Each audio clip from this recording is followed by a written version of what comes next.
seja muito bem-vindo, seja muito bem-vinda ao Alerj Debate de hoje, que vai tratar de um assunto que enche o coração de muita gente de alegria e, ao mesmo tempo, nos convida a uma reflexão. Eu estou falando da adoção responsável de pets. Adotar vai muito além do impulso do momento. É um compromisso sério que exige pensar em todos os cuidados com os bichinhos, que vão desde depender de você por muitos anos, até gastos com ração, veterinário, vacinas e, claro, tempo para dar atenção, carinho, brincar e passear. Tudo isso tem que ser considerado na hora de levar um pet para casa. Para falar sobre essa adoção responsável de pets, eu recebo no Alerj Debate de hoje a Carolina Rodrigues, diretora administrativa da ONG Indefesos, e a Cídia Luize, que é empresária e tutora de 7 pets adotados.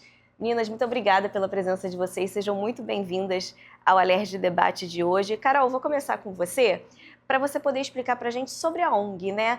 Como que você entrou, né, nesse mundo de adoção também, como que se deu essa sua relação, e explicar um pouquinho como que funciona a ONG. Seja bem-vinda. Obrigada por receber a gente.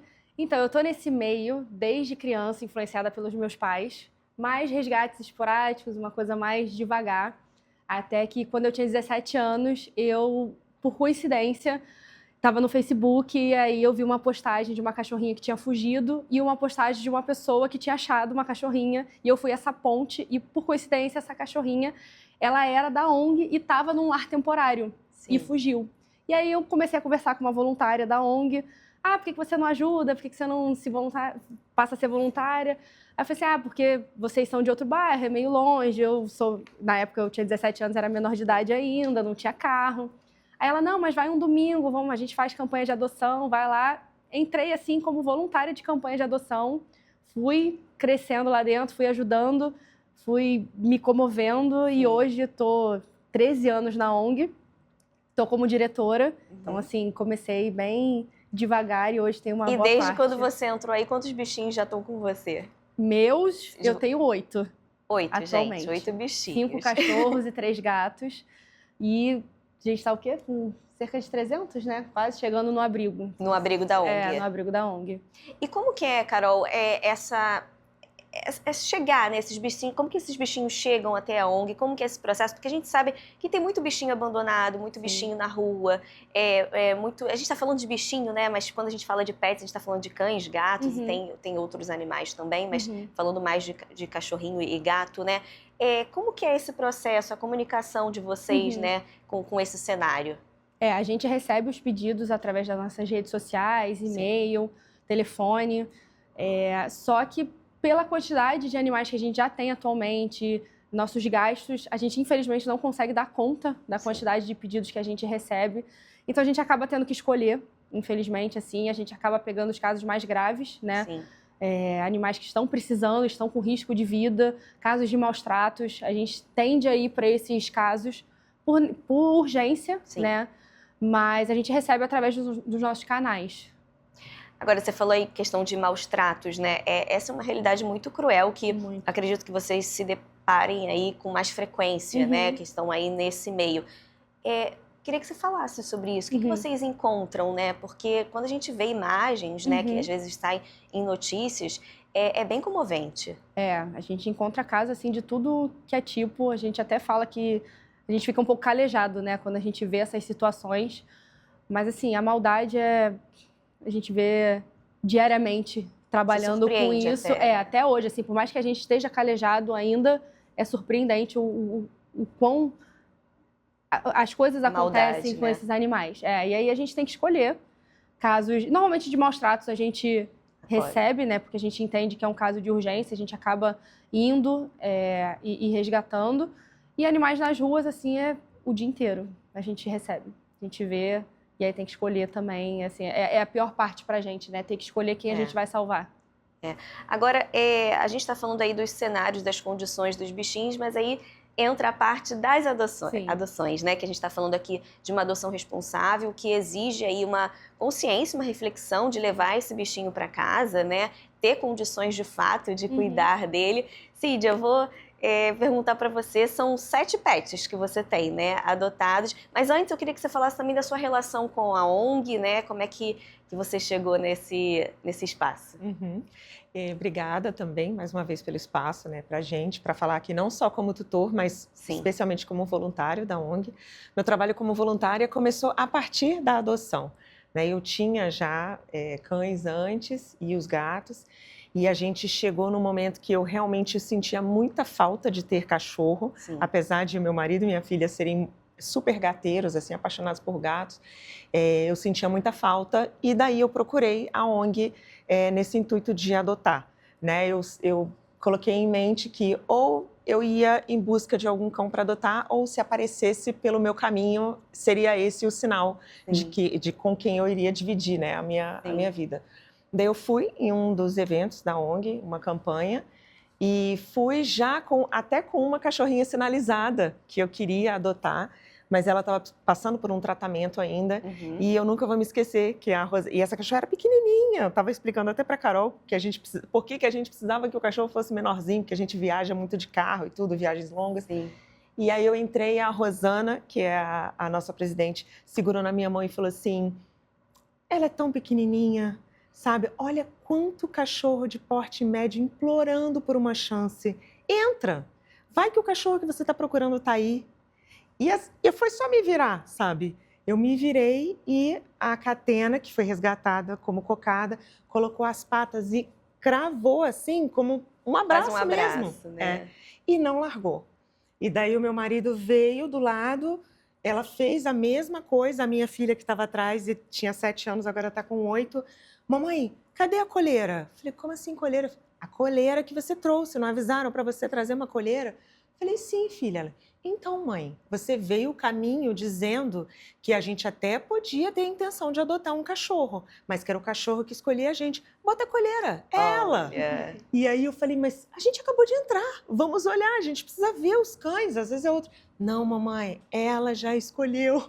E aí, na ocasião, ela tinha escolhido o nome de Pitaia e ela ficou Pitaia. A gente ficou 2 horas lá no evento, conversando com as pessoas, porque eu queria muito fazer um trabalho voluntário. Eu sempre fiz também a minha, assim, boa parte da minha vida, desde que eu me mudei para o Rio. Eu sou natural da Bahia, me mudei para o Rio com 18 anos e desde então eu sempre fiz resgates e trabalho assim de proteção animal, mas sempre sozinha, sempre de 1 em 1.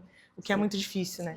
Especialmente quando eu fiz um período da faculdade veterinária. Então, eu sempre dediquei boa parte da minha vida para a proteção animal, mas de forma independente.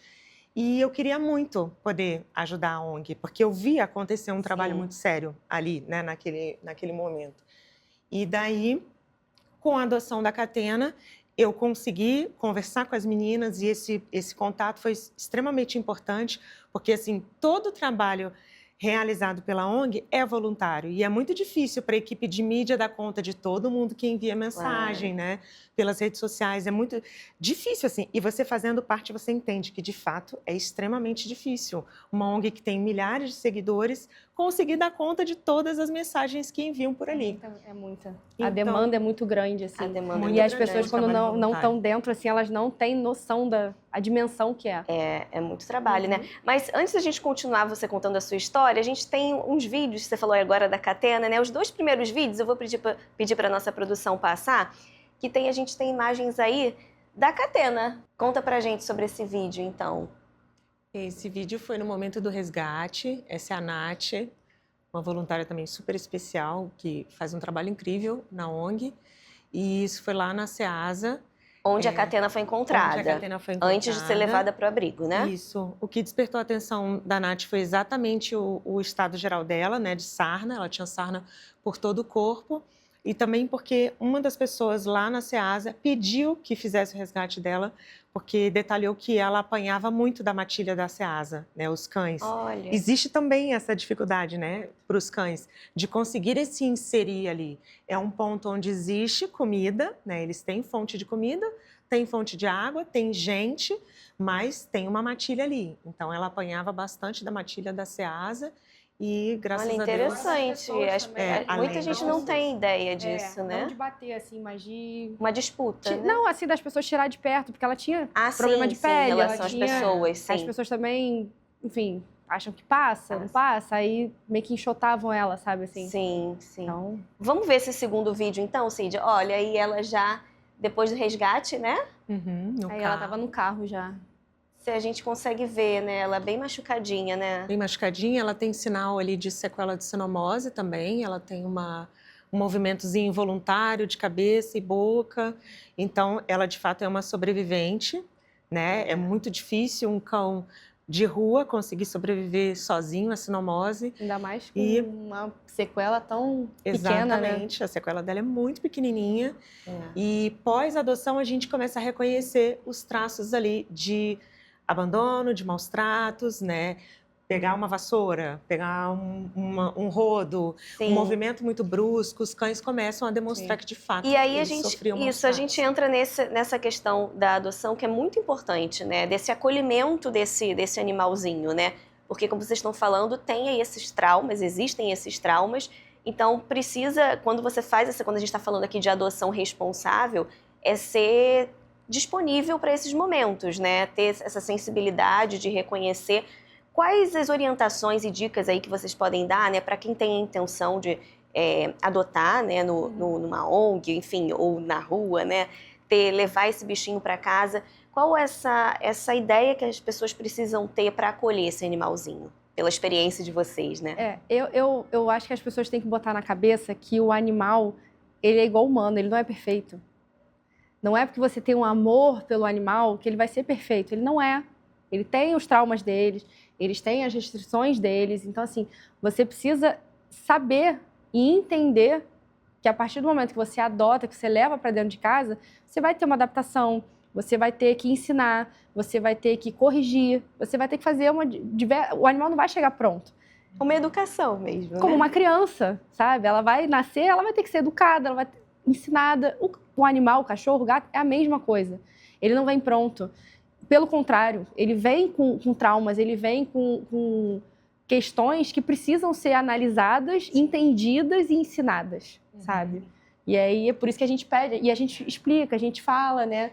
A Catena, por exemplo, infelizmente, pós alguns eventos, a gente tem casos de devolução de animais. Isso. E assim, eu acho que no momento da adoção, a pessoa precisa muito entender que aquele animal, ele passou a vida inteira tentando lutar pela sobrevivência dele. Então, por exemplo, a Catena, quando a gente levou para casa, ela tinha diversos traços e sinais de maus tratos. Ela, nas primeiras noites, não dormia, ela estava sempre pronta para se defender, o Tadinha. que, de certa forma, pode assustar algumas pessoas. Para mim, me comoveu assim. Falei, gente, ela deve ter 1 ano, mais ou menos. O que será que ela passou para justificar todo esse pânico, sabe? E até hoje ela demonstra sinais. São feridas muito profundas assim que ficam neles. Então é muito importante esse tutor que opta por uma adoção responsável ter consciência de que ele precisa de paciência. E entender que o animal também ele tem personalidade. Sim. Uns vão superar de um dia para o outro, outros vão levar uma semana, outros levam 1 ano. Então, assim, cada um tem o seu jeitinho, cada um tem a sua personalidade, seu trauma, e que precisa ser entendido. E a pessoa precisa estar disposta, né? Não é só amor. A gente fala que, assim, às vezes a pessoa fala assim, porque eu tenho muito amor. Não é só amor. Tem que ter condição financeira, psicológica, de tempo, de tudo. Envolve várias coisas, né? E por falar nisso, né, quando chegam pessoas lá na ONG, né, nos eventos que vocês fazem, né, com essa vontade de adotar, existe uma avaliação por parte de vocês também para permitir essa adoção, né? Como que é esse contato com essas pessoas? A gente começa com o preenchimento de um formulário, que são questões básicas, assim, que a gente precisa saber da pessoa, dados básicos. Depois a gente passa para uma entrevista bem mais detalhada, né? Para a gente entender a questão de segurança que o animal tá em caso de gatinho, né? Tem que ser lugar telado, tem que ser... A gente tem alguns critérios, né, na hora de escolher um adotante. Obviamente, não é isso que vai fazer a adoção acontecer perfeitamente. A gente tem casos de devoluções, mas isso diminui, né? Pela experiência que a gente tem, a gente consegue entender se aquela pessoa está preparada para ter um animal, está num momento de vida certo para receber um animal. Então a gente consegue conversar. Às vezes a pessoa chega, não, porque eu quero um cachorro assim, assim, assim. Mas a gente conversando, fala assim, não, às vezes eu acho que o cachorro melhor na sua rotina é um cachorro assim. E a gente vai conversando para dar certo, sabe? E na conversa a gente consegue avaliar alguns critérios, alguns dados e tentar seguir com a melhor forma possível para a adoção dar certo. E como que acontece, no caso, você tem 8, né? A Cíndia tem 7, quando chegam esses animais novos numa casa que já tem outros animais, né? Adaptação.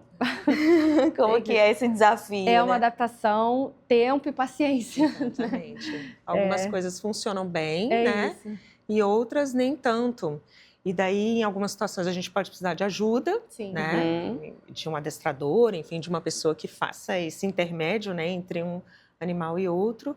Mas, de modo geral, com uma adaptação ali paciente, cuidadosa, funciona. E eu e a Carol, a gente tem experiência de cão e gato, né? É isso. Que muita gente acredita que não dá certo. São rivais, né? E além disso, de animais adultos. Exatamente. Né? Você pegou eles adultos, eu peguei os meus, metade, alguns vieram filhotes, mas a maioria veio adulto. Então, assim, é possível adaptar animal adulto, animal idoso. Eu peguei uma gatinha recentemente idosa. Então, assim, eles aprendem, não tem idade, não tem trauma, não tem temperamento que faça eles não se adaptarem. Eles vão se adaptar. Só que precisa de amor, paciência e tempo. Dar o tempo, né? Uma das minhas gatas, por exemplo, eu levei 1 ano para conseguir pegar ela. 1 ano. Ela parecia uma onça. Olha. A gente tinha uma casa em outra cidade e quando a gente vendeu a casa, a gente optou por trazer esses gatos que não eram nossos. Eles ficavam no quintal da casa ali já há muitos anos. E daí, eu e meu marido, a gente pensou, não dá pra gente deixar, porque existia ali uma água, uma casa e uma comida, né? Então, a gente não pode simplesmente desamparar. A gente trouxe para casa e essa foi uma experiência complexa, porque quando a gente chegou, que a gente fez os testes, eles deram positivos para FIV-FeLV, que são doenças específicas do gato, que passam de um para o outro. Então, o meu apartamento é dividido, né, por uma tela, como se fosse uma tela de mosquito, né, porque pode passar por mordedura, pelo uso dos mesmos potinhos, não pode usar a mesma água, o mesmo pote de água. Então, quando a gente chegou em casa, eles testaram positivo, um deles é idoso e tinha uma dificuldade muito grande também com tocar. E aí, só depois, quando a gente conseguiu manusear ele, levar para o veterinário, muito tempo depois, meses depois, que a gente conseguiu esse momento, né? E daí foi um processo cuidadoso, que eu falei, a gente também precisa respeitar o tempo do animal. Sim. Quando a gente levou, a gente descobriu que ele tinha várias questões na coluna e que a agressividade era por conta da dor, ele sentia muita dor. Então, o comportamento dele melhorou, assim, muito depois que a gente começou com a medicação. E a Bluey, que é essa gatinha que demorou 1 ano para eu conseguir pegar ela. Então, é um processo que realmente necessita paciência, amor, dedicação, um pouquinho de tempo. E também histórias não é muito... individuais, né? Como você falou, né? Cada bichinho tem a sua personalidade e o seu tempo, né, de adaptação. E a sua história, E a sua história. O que passou, assim. A gente vai falar mais sobre isso, que a gente vai precisar fazer um intervalo bem rapidinho. Você que está acompanhando a gente, não sai daí não. A gente volta já já com mais histórias sobre adoção responsável.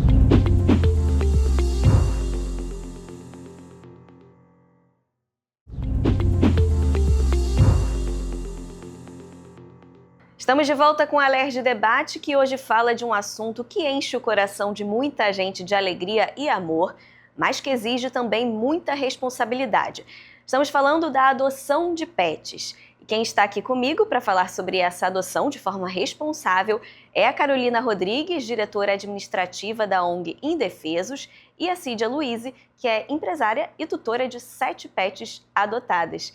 Meninos, agradeço mais uma vez a presença de vocês. A gente já conseguiu falar bastante no bloco anterior, né, sobre o perfil desses bichinhos, o perfil de quem vai adotar esses bichinhos. Mas eu acho que é interessante a gente falar, quando esses bichinhos são resgatados, né, e chegam ali na ONG, né, você, Carol, falou no bloco anterior que a adoção pode ser ali diretamente pela ONG, ou às vezes, né, um bichinho está andando na rua. E às vezes são encontrados bichinhos com muitos machucados, né, com doenças, e muita gente fica ali com receio de encostar nesse bichinho, né, de passa, não passa. De forma básica, assim, né? O que você, pela experiência de vocês, o que vocês podem falar de uma pessoa que se depara com um bichinho ali na rua, né, machucado? Ela pode encostar nesse bichinho? Realmente tem doenças que são perigosas para os humanos, né? Como que pode lidar com essa situação? Tem doenças que podem passar para humanos, mas eu falo para não pensar, só vai, sabe? Quando a gente se depara com um animal nesse estado na nossa frente, a gente não tem que ter medo. Uhum. Eu trabalho há 13 anos com isso, nunca peguei nada. Sempre, né, a gente para, a gente pega, atualmente a gente vai em resgate, não tem medo, mas óbvio que tem coisas que você possa fazer, assim, se for uma coisa, um resgate organizado, vai de luva, vai de evita pegar direto com a mão, mas assim, se tá na sua frente, salva, pega, leva, que nada acontece, sabe? Sim, normalmente sim. assim, O você tá amor fazendo protege, bem, né? ele volta.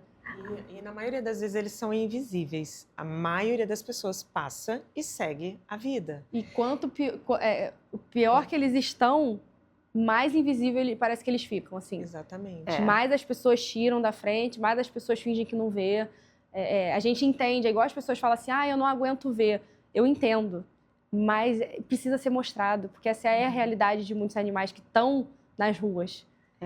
E muita gente diz assim, eu não posso fazer nada. Gente, pode fazer, dá para fazer. Especialmente com o poder que a gente tem hoje de redes sociais, Sim. a gente pode fazer muita coisa, muita coisa. Comigo, recentemente, aconteceu uma ação dentro da ONG que eu nunca na minha vida achei que seria possível com os paraplégicos da ONG. Então, assim, a gente acha que não consegue fazer muita coisa, mas a gente não imagina o que um grupo de pessoas é capaz de fazer numa corrente do bem, sabe? Sim. Em prol especialmente de um animal indefeso, e sempre pensando que, sim, existem inúmeras crianças, existem inúmeras famílias, existem projetos incríveis. Eu, por exemplo, faço voluntariado em outras áreas, mas, assim, os animais, eles não têm absolutamente ninguém a quem recorrer. Eles né? não têm voz. Eles não têm voz. Para pedir. Então, eles assim, são, de fato, indefesos, como o próprio nome da ONG diz. Então, assim, não segue o caminho adiante, sabe? Sempre vai ter alguém que vai poder ajudar. Liga para alguém, né? A rede social posta, né? A gente avisa. consegue... Pede ajuda, faz uma rifa, que seja assim, para ajudar ali nos cuidados. Agora, Cid, eu queria falar agora da história do Simba. Né? O Simba também mora com você, também foi um adotado, né? Conta um pouquinho sobre a história dele. Então, a história do Simba é muito curiosa, assim, interessante. O Simba foi atirado pela janela do carro, no primeiro abandono que se sabe dele, né? Foi atirado pela janela do carro por um tutor, junto com o irmão na situação morreu atropelado e ele seguiu com a vidinha dele.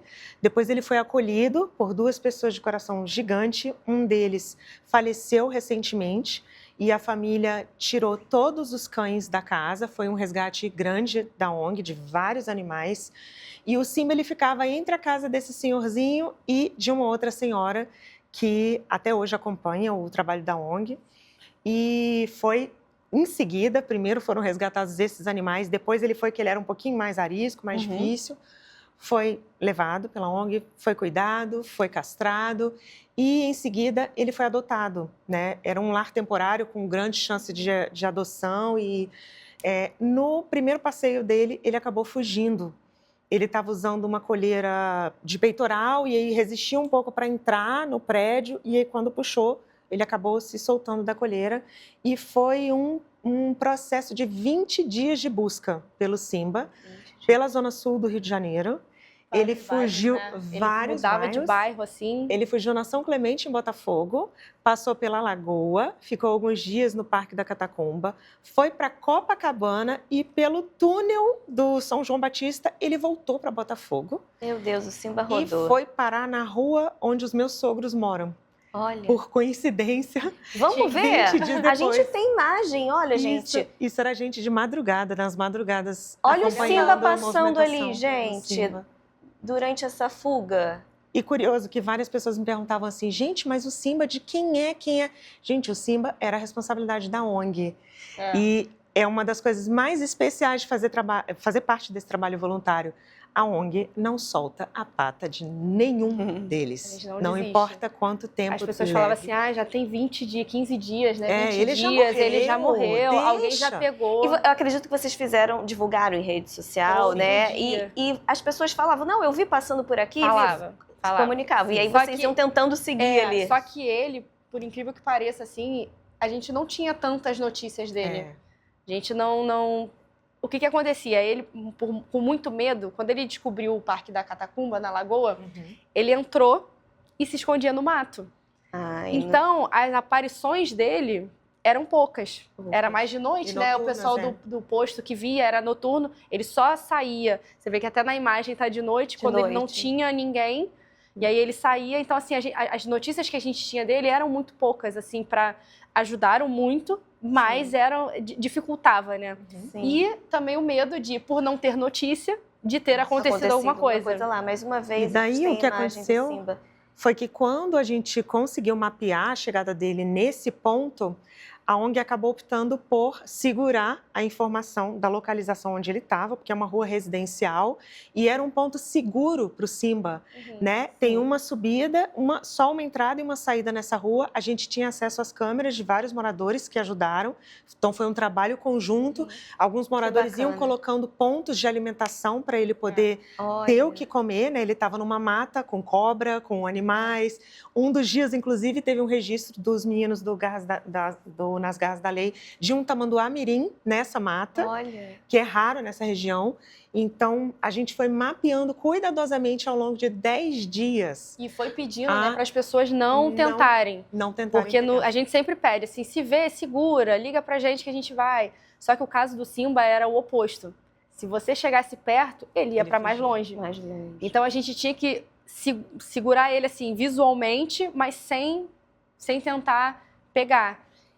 Só que as pessoas não faziam isso, tentavam pegar. E aí foi o que a Cid já falou, a gente segurou a informação e quando postava, pedia para não tentar pegar, e as pessoas até ficavam falando assim, não, mas e aí, até você chegar? Eu falei, gente, confia no que a gente está falando, sabe? A gente sabe o que a gente está fazendo. E aí foi isso, quando a gente segurou a informação e pediu para os moradores só olharem, botarem comida, mas não tentarem pegar. E aí deu certo. Deu certo. A gente ia mapeando as informações e mandavam as imagens das câmeras, a gente acompanhando. E aí os meninos nas Garras da Lei, que fazem um trabalho incrível, né? E tem muita experiência, conseguiram laçar ele. Ele foi resgatado, laçado. Numa das saídas, a gente teve que ir mapeando todos os pontos de fuga dele, da mata onde ele estava. E aí eles conseguiram o desenho do portão. Foi dias e dias e dias. No dia programado para o resgate, teve uma festa na rua com a movimentação de carro. Ele não desceu.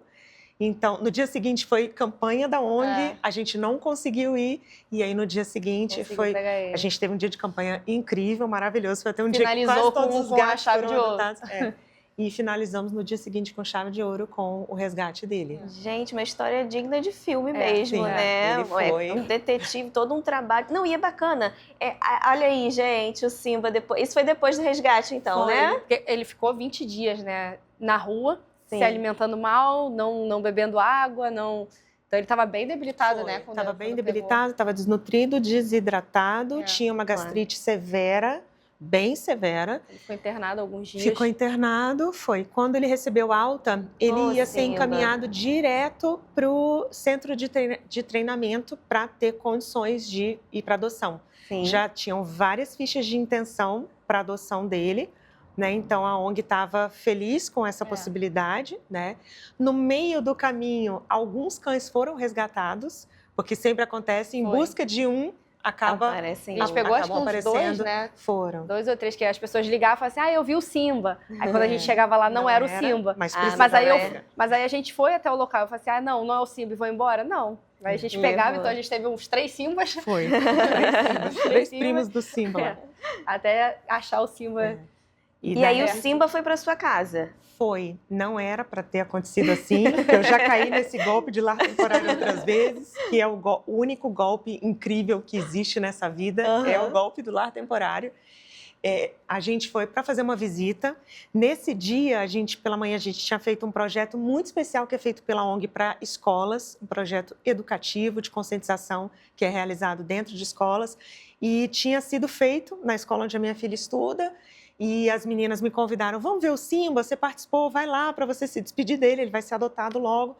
E a Rosana falou, eu acho que esse cachorro não precisa de um centro de treinamento, ele precisa de amor. Ele está calejado de ser abandonado, maltratado, e ele precisa de amor. E aí eu olhei para meu marido, não vem com isso. Não vem com esse papo de novo, a gente já caiu nisso 4 vezes, não vou cair a 5ª vez. E daí eu falei, não, 10 dias, eu prometo. E de fato, a gente achava que ele era um cão arisco, né, fujão, e que não ia ter a menor condição, que ele realmente precisava de um treinamento para ser adotado. E foi imediato. Ele entrou lá em casa, de cara, ele já se deu muito bem com a Catena. Ele quis pegar os gatos, mas também muito rapidamente a gente solucionou a questão com os gatos. E a minha filha transbordou, porque ela ficava de noite, de madrugada, acompanhando, deveria dormir para ir para a escola, mas ela não conseguia. A minha filha tem um perfil muito mais militante e protetor do que o meu até, né? Ela é vegetariana por escolha, desde muito pequenininha, e ela, não, eu não posso deixar o Simba ir embora, o Simba tem que ser meu. Eu vi, eu acompanhei, eu ajudei de alguma forma. E assim, o Simba acabou ficando, né? Mesmo com todas as intenções de adoção. E ele está há quanto tempo com você? Ele está com a gente desde junho. A Catena foi em março. Ele está com a gente desde junho de 2025 agora. E a gente ainda em fase de adaptação. É importante falar disso, né? Porque ele ainda tem, muito mais que a Catena, sinais de maus tratos sérios, graves. Ele ainda demonstra um pouco de agressividade em contato, especialmente com homens, né, com objetos grandes. Então, assim, é muito importante o tutor saber avaliar e identificar o que desperta no animal esse tipo de gatilho. Então, toda pessoa que se aproxima com algo muito grande, sacos de lixo muito grandes, isso desperta nele um pavor, assim, é impressionante. Eu, às vezes, até me emociono com as reações dele, porque, cara, o que ele sofreu, sabe? Para justificar tanto medo. E é medo, ele tem a posição da orelha muda, o rabo muda, tudo muda. Então, ele ainda está em processo de adaptação, em treinamento, por conta de algumas reações de mordedura. Então, assim, a gente precisa abrir o coração para a adoção, que é extremamente importante, para a adoção responsável e para cuidar, de fato, e acolher todas as questões que envolvem a adoção responsável, né? Vocês falaram muito do lar temporário. Explica mais um pouquinho como que funciona isso, né? As pessoas podem se disponibilizar, né? Como que funciona? Lares temporários salvam vidas. Muitas. Não é só pessoal de ONG, não é só o resgate que salva a vida. O lar temporário salva a vida. E ajuda a ONG, não só a ONG, mas o animal de uma forma assim que vocês não podem imaginar. Abrigo lotado. As pessoas romantizam os abrigos, né? De achar que, por ter sido resgatado, que o animal está 100% bem. E não é. A realidade de um abrigo não é bonita. A gente que está lá, né? É difícil. A gente vê, é difícil. Eles disputam atenção, carinho, ração, qualquer coisa é motivo. Eles brigam entre si. São cães, são gatos, são animais que eles têm essa forma de agir. Então, quando você dá um lar temporário, você está recebendo um animalzinho que ele sai de uma situação, não é que seja ruim, mas não é o ideal, mais de estresse, você consegue já iniciar esse processo de melhorar o temperamento, o comportamento, sabe? Pós-resgate, libera a vaga. Assim, o lar temporário a gente fala que é a parte mais importante que a gente tem nesse processo de resgate até a adoção, né? E que se as pessoas entendessem isso, mais animais poderiam ser resgatados, mais animais poderiam ser salvos. E a ONG dá todo o suporte. Você abre a sua casa. A gente, óbvio, pode pedir uma ajuda assim, da ração, né, dos cuidados básicos, mas assim, veterinário, remédio, é tudo, a ONG arca com esses custos, né? Então, assim, é muito importante você disponibilizar a sua casa por um tempo e vou te falar, é gratificante. Muito, né? muito. Você depois de ver aquele animal, que as pessoas acham que eu vou me apegar, eu vou sentir falta. Vai se apegar, vai sentir falta, mas você depois de ver aquele animal adotado e feliz com a família dele, isso é gratificante demais. Você sabe que você fez parte desse processo, né? Então, assim, a gente sempre pede. Intermediar esse processo é fundamental e enquanto pessoa que dá esse lar temporário, você mais do que ninguém vai querer que ele tenha uma chance muito especial depois. Então a gente luta, né, para fazer acontecer. Eu falei que eu caí 5 vezes no golpe, mas até esses 5, vários cães puderam ser resgatados e tiveram uma segunda chance graças ao lar temporário que a gente conseguiu fazer. Então, eu costumo escutar muito, assim, especialmente das pessoas mais idosas, que os filhos crescem, os netos crescem, às vezes os netos vão estudar fora e a pessoa fica ali sozinha, sem ninguém. Gente, o lar temporário salva a vida do cão, salva um idoso de uma possível depressão, desse sentimento de solidão, sabe? E você tem ali alguém com quem contar, que é o que eles são, um grande amor na vida da gente, né? Pois então é extremamente importante.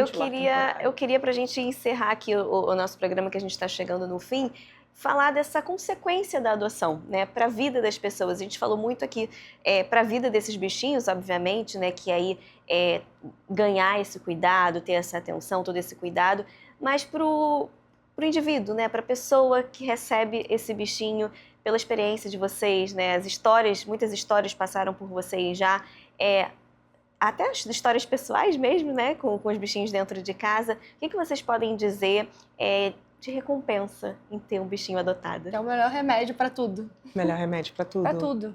Para doença, problemas pessoais, qualquer coisa. É o melhor remédio para tudo. Assim, é gratificante demais. Inclusive, para a gente, como ONG, a gente fala que a gente trabalha de forma gratuita. E o nosso pagamento, né, estar lá com eles, ver eles adotados. E a pessoa que adota ter uma companhia, assim, é um melhor amigo da vida inteira. Sim, você chegar em casa depois de um dia cansativo, depois de todos os problemas que a gente precisa enfrentar todos os dias, né? Depois do equilíbrio de pratos, de lidar com filhos, com trabalho, com a correria do dia, com tudo que a gente precisa resolver. Você chegar em casa e se sentir amado como a pessoa mais incrível do mundo, porque eles não enxergam os nossos defeitos, né? Nós temos, eles têm, mas eles não enxergam. Isso é completamente invisível. Não há no mundo nada que represente o amor que um animal tem por um ser humano do que esse momento que a gente chega em casa e que eles dizem pra gente com o olhar que nós somos a coisa mais incrível desse mundo. Então, eu acho que fazer lar temporário, adotar, é impagável, né, Carol? Impagável. É amor puro.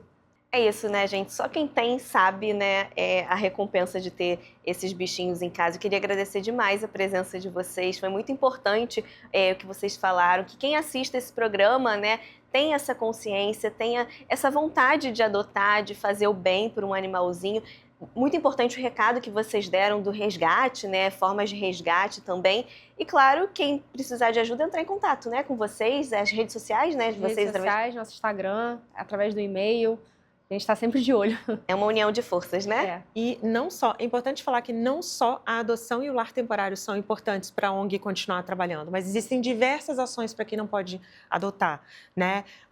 Desde compartilhar um post que não custa nada, até apadrinhar um animal. Em várias gente tem formas. Uma ação incrível que se chama Níver do Bem, que ao invés de receber presentes, você recebe doações e pode escolher a ONG da sua preferência. Então, existem diversas ações para a gente ajudar quem tanto precisa. Que legal, muito obrigada, tá? Parabéns pelo trabalho de vocês, obrigada. Muita saúde para todos esses bichinhos e muito obrigada a você pela companhia no programa de hoje. Continue acompanhando a nossa programação e siga a gente também lá nas nossas redes sociais. Lembrando que estamos no canal digital 10.2 na sua TV aberta. Até a próxima, TV Alerj, o canal do povo.